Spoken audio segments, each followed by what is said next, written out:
malam, salam kasih dalam Dharma dari saya. Namo Sang Hyang Adi Budaya, Namo Buddhaya. Perkenalkan, nama saya Andrew Chua, saya berasal dari Sekolah Budi Dharma Batam. Kini saya duduk di jenjang kelas 3 Sekolah Menengah Atas atau SMA. Pada kesempatan ini, saya akan membahas materi atletik untuk memenuhi penilaian tugas praktek mata pelajaran pendidikan jasmani, olahraga, dan kesehatan atau PJOK.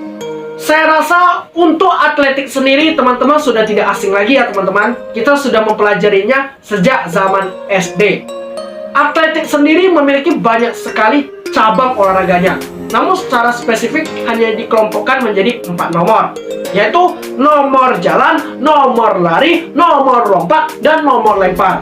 Tapi pada kesempatan ini saya hanya akan mengulas seputar nomor jalan, nomor lari, dan nomor lompat. Untuk nomor lempar, semoga kedepannya kita berkesempatan untuk membahasnya ya teman-teman. Atletik kerap diperlombakan dalam berbagai ajang kompetisi olahraga, mulai dari tahap nasional, regional, maupun internasional. Semoga dengan pemaparan materi saya seputar atletik kedepannya dapat menambah wawasan teman-teman terkait dengan atletik ya teman-teman. Semoga teman-teman juga tertarik tentang atletik sehingga bisa menambah bakat dan minat teman-teman di bidang olahraga. Saksikan terus video saya ya teman-teman. Teman-teman, tibalah kita di pembahasan cabang olahraga atletik untuk nomor pertama, yaitu nomor jalan. Untuk cabang olahraga atletik di nomor jalan itu memiliki banyak sekali macamnya. Tapi untuk kali ini saya hanya akan membahas terkait dengan jalan cepat. Jalan cepat memiliki definisi, yaitu menempuh jarak tertentu dengan waktu tercepat dengan berjalan tanpa melanggar aturan kompetisi yang berlaku. Nah, untuk melakukan jalan cepat, teman-teman bisa memulainya dengan pemanasan terlebih dahulu. Hal ini kita lakukan supaya tidak terjadi cedera di saat kita sedang jalan cepat. Yang kedua adalah berdiri di atas garis start. Perlu teman-teman ketahui, dalam jalan cepat itu menggunakan metode start berdiri, ya. Dan ketika sang wasit memberikan aba-aba 1, 2, 3, go, maka secara resmi jalan cepat dimulai. Di saat itulah teman-teman boleh langsung berjalan cepat dan beradu dengan peserta lainnya sesuai dengan lintasan masing-masing. Di saat teman-teman sudah masuk ke fase jalan cepat, ada beberapa hal yang mesti teman-teman perhatikan dengan betul. Yang pertama adalah gerakan ayunan tangan teman-teman. Yang kedua adalah gerakan kaki teman-teman. Dan yang ketiga adalah kecondongan tubuh teman-teman. Ketiga hal tersebut harus teman-teman perhatikan. Supaya apa? Supaya keseimbangan diri kita di saat kita jalan cepat itu terjaga. Banyak peserta jalan cepat yang karena tidak menjaga keseimbangan diri mereka, mereka oleng saat jalan cepat, sehingga mereka malah masuk ke lintasan peserta lain. Hal ini akan menyebabkan diskualifikasi bagi mereka di saat mereka sedang jalan cepat. Nah teman-teman, selain itu, ada satu hal lagi yang perlu teman-teman pahami dengan baik di saat jalan cepat, yaitu gerakan kaki teman-teman. Nah, di saat kita sedang melakukan jalan cepat, kedua kaki kita harus selalu menyentuh bidang yang kita injak. Entah itu lapangan, entah itu lantai, entah itu tanah, dan sebagainya. Yang penting, kedua telapak kaki kita tidak boleh ada efek melayang. Apa yang dimaksud dengan melayang? Melayang yang dimaksud dengan melayang adalah di mana kedua telapak kaki kita sama sekali dalam waktu yang bersamaan tidak menyentuh bidang yang kita injak. Hal ini sangat dilarang dalam jalan cepat. Jadi dalam jalan cepat, kedua kaki kita itu harus selalu bergiliran menyentuh tanah atau menyentuh bidang yang kita injak tanpa adanya hubungan terputus. Kalau ditemukan fenomena ada peserta yang kemudian langkah gerakan kakinya itu terkesan seperti melayang, maka ia akan didiskualifikasi dalam jalan cepat.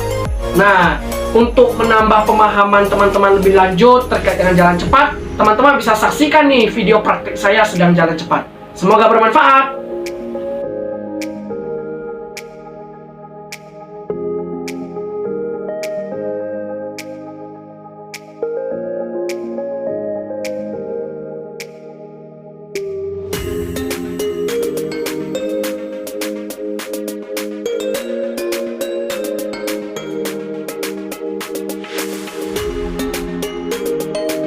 Oke teman-teman, luar biasa. Sekarang kita sudah masuk ke pembahasan cabang olahraga atletik untuk nomor kedua, yaitu nomor lari. Nah, sama seperti sebelumnya, untuk cabang olahraga atletik di nomor lari juga memiliki banyak sekali macamnya. Tapi untuk kali ini, saya hanya akan fokus membahas terkait dengan lari jarak pendek, ya. Lari sendiri memiliki definisi mencapai jarak tertentu dengan waktu secepat mungkin dengan berlari tanpa melanggar aturan kompetisi yang berlaku. Untuk melakukan lari jarak pendek, kita bisa melakukannya dengan diawali pemanasan. Supaya apa? Supaya menghindari terjadinya cedera di saat kita sedang lari jarak pendek. Yang kedua adalah kita jongkok di atas garis start. Berbeda dengan jalan cepat, untuk lari jarak pendek itu menggunakan metode start jongkok. Nah, jadi di saat nanti wasit sudah teriak 1, 2, 3, go! Nah, teman-teman harus langsung bangkit dari jongkok teman-teman dan lari sekencang mungkin, ya. Nah, di saat masuk di fase lari, ya teman-teman, ada beberapa tips yang ingin saya beritahu teman-teman supaya ketika teman-teman sedang melakukan lari jarak pendek, hasilnya bisa maksimal. Kalau teman-teman perhatikan para atlet-atlet di saat mereka sedang lari, entah itu lari jarak pendek, lari jarak menengah, ataupun lari jarak panjang. Nah, mereka itu pada awalnya tidak akan menggunakan tenaga maksimal mereka. Mereka menggunakan tenaga yang mereka miliki secara bertahap sesuai dengan apa yang mereka miliki. Jadi di saat awal-awal mereka mulai berlari, mereka tidak akan berlari sekencang mungkin. Mereka tetap akan berlari, tapi mereka tidak mengeluarkan tenaga mereka secara total. Tapi seiring berjalannya waktu, di tahap-tahap pertengahan, mereka akan mulai mengeluarkan lebih banyak tenaga mereka dibanding sebelumnya. Begitu terus secara bertahap hingga nanti mendekati garis finish. Itu adalah tahap di mana mereka akan mengeluarkan tenaga akhir mereka yang paling banyak untuk mengalahkan peserta lain saat mendekati garis finish. Nah, berbeda dengan kita manusia normal. Kalau kita manusia normal ketika sedang berlari, awalnya kita akan menggunakan tenaga yang kita miliki secara maksimal. Tapi kita akan mulai menyadari di saat kita lari semakin lama, kita akan semakin lelah dan kita akan semakin lambat dan berlari. Tapi lihatlah para atlet, awalnya mereka lambat, tapi kok mereka makin lama makin cepat. Nah, tipsnya itu menyimpan tenaga dan mengeluarkan tenaga secara bertahap. Nah, itu teman-teman tips bagi kita untuk bisa lari, entah itu lari jarak pendek, lari jarak menengah, ataupun lari jarak panjang secara maksimal, ya teman-teman. Nah, untuk mencapai garis finish dalam lari jarak pendek itu disesuaikan dengan selera masing-masing teman-teman. Teman-teman bisa cari di internet bagaimana cara untuk mencapai garis finish di saat kita melakukan lari jarak pendek, ya teman-teman.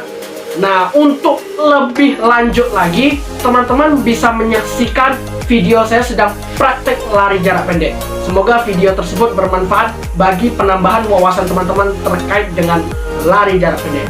Silahkan saksikan ya teman-teman.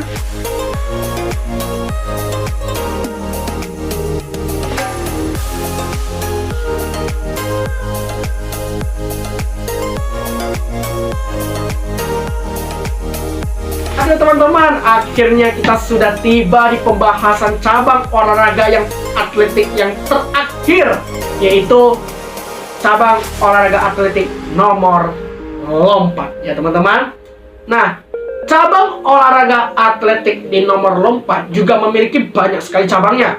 Tapi saya hanya akan fokus membahas tentang lompat jauh pada kesempatan ini, ya teman-teman. Nah, lompat jauh memiliki definisi yaitu melakukan penolakan dengan salah satu kaki terkuat sehingga menimbulkan efek melayang, ya, melayang atau melompat setinggi mungkin supaya dengan capaian jarak sejauh mungkin. Dari definisi tersebut, teman-teman bisa menangkap bahwasannya dalam lompat jauh ada dua tujuan utama yang ingin dicapai oleh sang pelompat jauh, yaitu melompat setinggi mungkin dan melompat sejauh mungkin. Jadi seperti paralel, ya teman-teman. Nah, untuk melakukan lompat jauh juga lumayan sederhana. Yang pasti pertama diawali dengan pemanasan supaya mencegah terjadinya cedera di saat kita lompat jauh. Lalu kita akan berdiri di atas garis start. Dan setelah wasit mengatakan 1, 2, 3, go. Nah, yang awalnya kita start berdiri, kita langsung lari teman-teman. Lari sekencang mungkin, secara bertahap, hingga menuju papan tolakan. Nah, di saat kita sudah sampai di papan tolakan, tolak salah satu kaki terkuat teman-teman sekuat mungkin. Sehingga di saat inilah tolakan tersebut akan mendorong diri teman-teman melayang ke atas udara. Nah, di saat teman-teman ada di fase melayang nih, teman-teman harus merilekskan diri teman-teman sesantai mungkin supaya tubuh teman-teman ringan di udara. Lalu, kalau kita udah ringan di udara, apa yang akan terjadi? Ya jelas, teman-teman akan mencapai hasil yang maksimal, yaitu lompat setinggi mungkin dan lompat sejauh mungkin. Nah, sekarang sudah tiba di fase pendaratan. Di saat teman-teman akan mendarat, perlu teman-teman perhatikan, keseimbangan sangat diperhatikan dalam fase pendaratan di lompat jauh. Jadi, supaya seimbang, usahakan kedua kaki teman-teman dirapatkan saat menyentuh pasir di bak pasir untuk pendaratan teman-teman. Teman-teman juga bisa menyeimbanginya dengan mengangkat kedua tangan teman-teman seperti ini. Nah, dengan cara seperti itu, teman-teman bisa menghindari terjadinya jatuh di saat teman-teman mendarat dalam lompat jauh. Makanya itu, yang namanya keseimbangan itu sangat diperhatikan dalam lompat jauh, khususnya di saat tahap pendaratan.